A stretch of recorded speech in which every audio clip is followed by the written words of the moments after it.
He may be black, but he's the most upright doctor in the Chinese hospital. In a hallway less than 20 meters long, this black traditional Chinese medicine doctor walks tens of thousands of steps every day. Yet even with the hard work and overtime, his monthly bonus is only 170 yuan. 那副院长几次找我，他都跟我说，他说你的病人最多，但是你的奖金是最小。他说你隔壁的那个医生，那个妇科医生，他的奖金可以到4000到5000，他说你可以多开一些药。But in the face of the deputy director's kind persuasion, the kind-hearted black doctor firmly held onto his principles.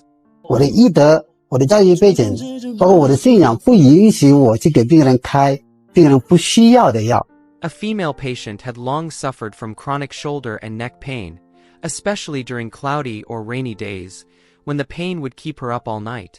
She had visited numerous hospitals without finding relief, and had to rely on painkillers on a regular basis just to manage.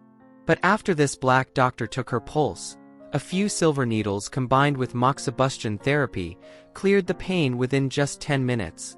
To help her maintain the results, he even taught her for free how to perform self-care at home.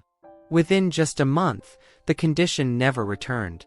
Even though the patient only visited him once in total, the black doctor didn't prescribe a single dose of medicine throughout the process. The man's name is Di Yala. He is the world's first foreign PhD in traditional Chinese medicine.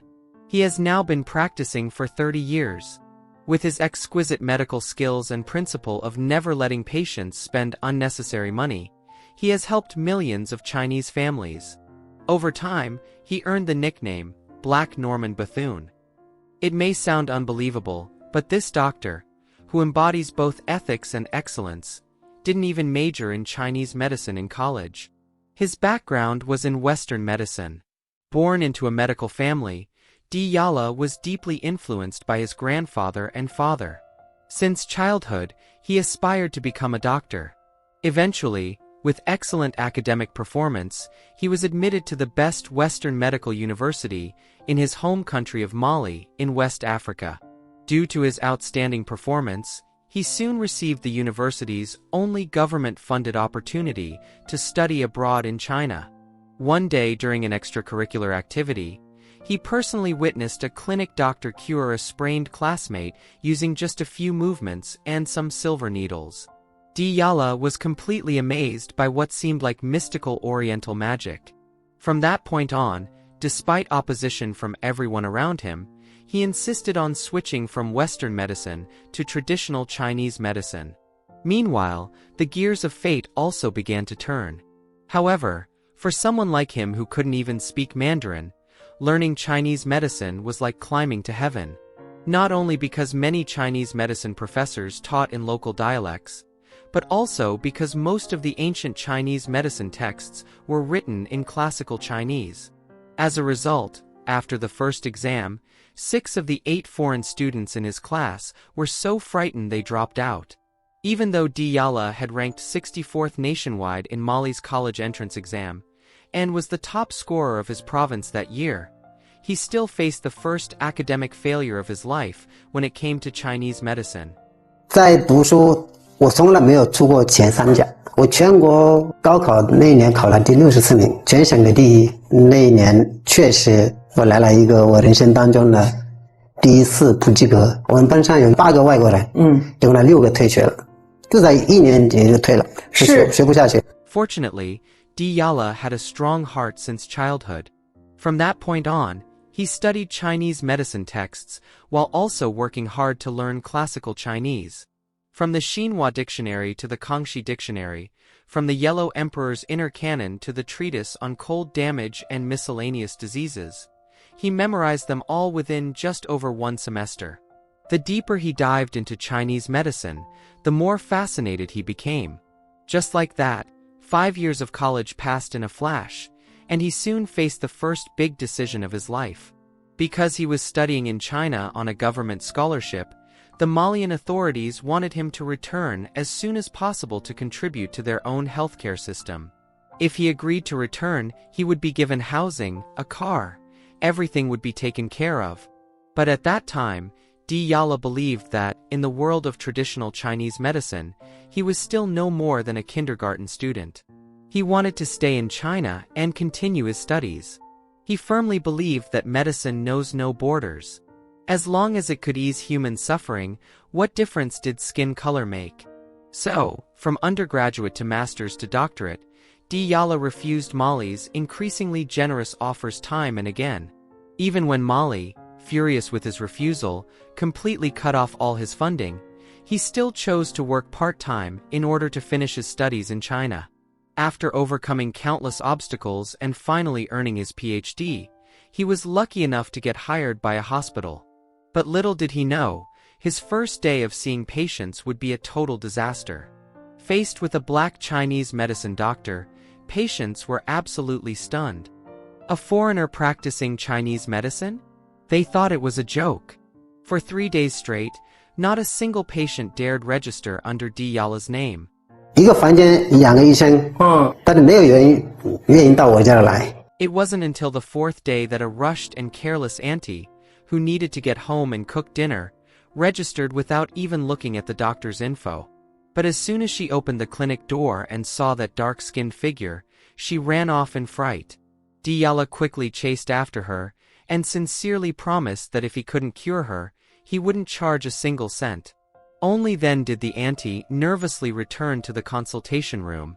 Unexpectedly, this black doctor really had skills. He took her pulse with both hands, then proceeded with a set of treatments, and finally prescribed 3 packs of herbs to solidify the effect. To her surprise, the chronic illness she had carried for years was cured and never returned. Today, that very auntie has become one of Diyala's most loyal fans. In just a few years, she had already referred dozens of relatives and friends to Diyala, many of whom regained their health thanks to his care. Word of mouth spread, and more people came to see Diyala for treatment. To help ease patients' anxiety, he would always warmly chat with them about everyday life. He even went so far as to learn Cantonese, Sichuanese, and could even speak Hakka without any difficulty. As Diyala's reputation grew, he quietly became the doctor with the most patients in his department. In that short 20-meter hospital corridor, he walked thousands of steps every day. Yet even so, after a whole month of hard work, his bonus was still only 172 yuan. The reason? Simply because he was too kind-hearted to prescribe unnecessary medicine. Meanwhile, colleagues earning bonuses of 4,000 or 5,000 yuan per month would often call him foolish. But he never minded. It wasn't until one of the hospital's top leaders, the deputy director, tried to give him a kind reminder that he finally got angry. He firmly stated that his upbringing and medical ethics absolutely forbid him from doing anything against his principles.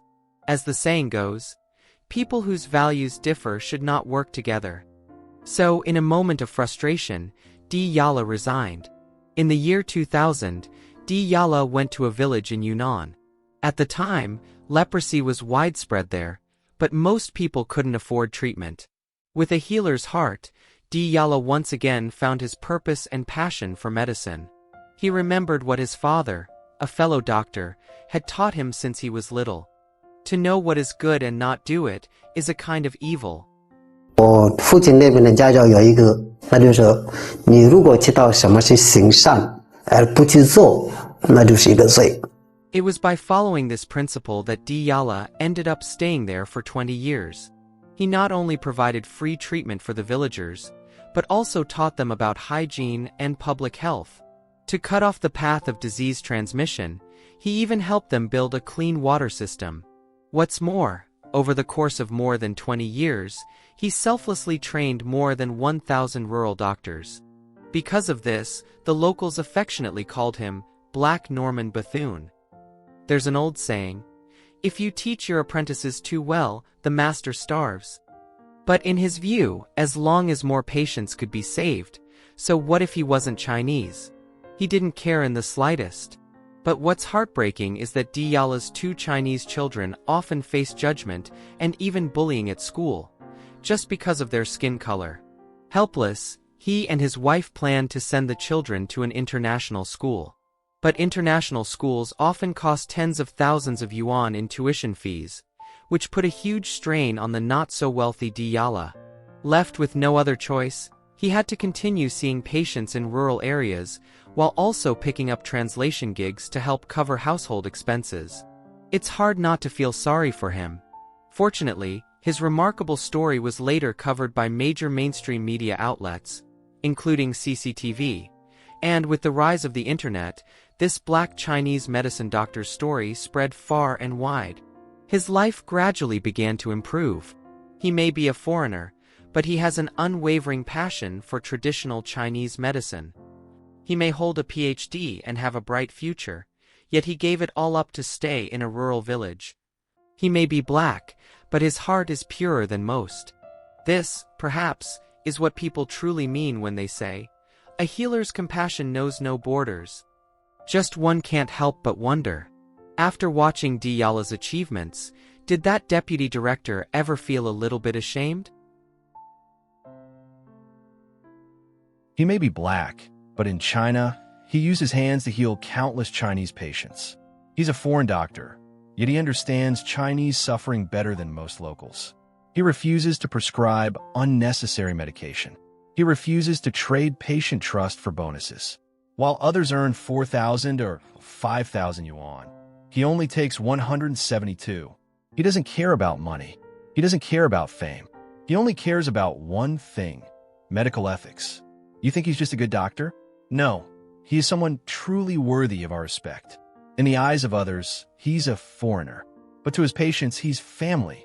While some people fight tooth and nail for fame and fortune, he spent 20 years in a rural village just to hold onto his original calling. He said, "To know what is good and not do it is a kind of sin." It was a lesson from his father, and a truth he's lived by all his life. The next time you find yourself complaining about how hard life is or how unfair the system seems, look at this black Chinese medicine doctor. He has the talent, yet chooses to stay in the harshest places. He suffers discrimination, but never complains. He could have gone global, but instead chose to dedicate himself to China's countryside. All for one reason: so that more people might suffer a little less and hope a little more. Truly great people don't need titles. They don't need packaging.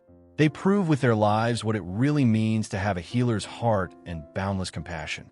In this world where everyone is chasing fame and profit, have you ever met someone like him? Feel free to share your own story of a quiet hero in the comments. I'd love to hear what you have to say. If you like this video, don't forget to like and subscribe to our channel. See you in the next one.